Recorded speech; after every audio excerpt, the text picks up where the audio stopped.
Assalamualaikum warahmatullahi wabarakatuh. Halo everyone, perkenalkan nama saya Fauzia Nur Fadilah. Saya dari kelas 12 jurusan PS3. Dalam video kali ini, saya akan membahas tentang moderasi beragama. Apa saja pembahasannya? Pembahasan yang pertama, apa sih alasannya kita harus mengikuti sosialisasi urgensi moderasi beragama itu? Yang kedua, apa sih pengertian dari moderasi beragama?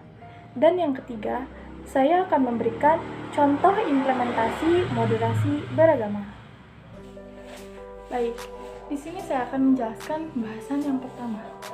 Apa sih alasannya kita harus mengikuti sosialisasi urgensi moderasi beragama? Dapat kita ketahui bahwa moderasi beragama itu penting bagi bangsa Indonesia. Pada kali ini kita akan mengacu kepada keragaman Indonesia.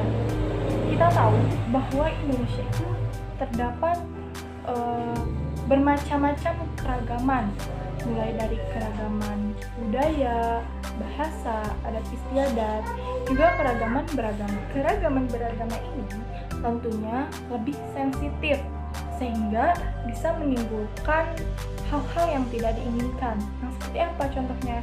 Seperti menimbulkan radikalisme, terorisme, dan konflik sebagainya.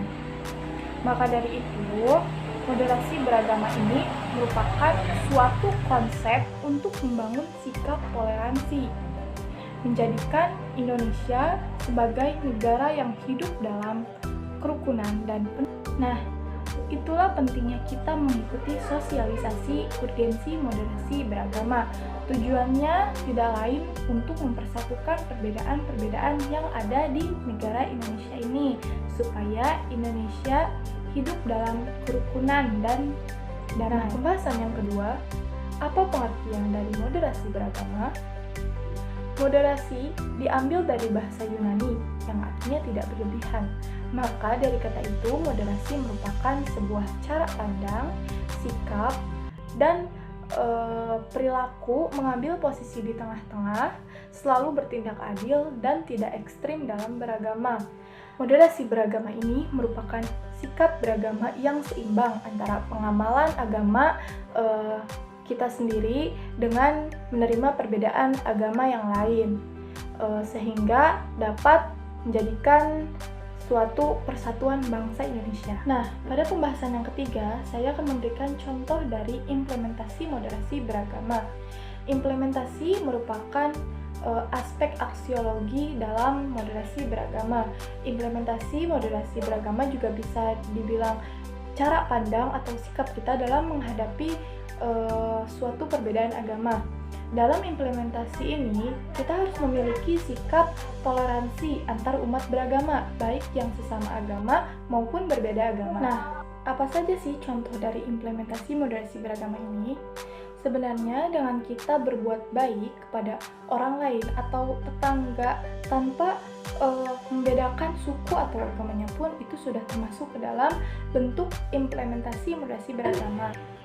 Dan contoh lainnya, seperti kita menghargai hari-hari besar umat beragama, menghargai pendapat orang lain, dan ketika umat Islam sedang melaksanakan puasa, setidaknya jangan pernah makan di depan orang yang sedang puasa, seperti itu. Nah, dari ketiga pembahasan tadi, kita sudah tahu kan mengapa pentingnya kita mengikuti moderasi dalam beragama. Kita juga sudah tahu apa pengertian dari moderasi beragama. Dan kita juga sudah tahu bagaimana sih contoh dari implementasi moderasi beragama.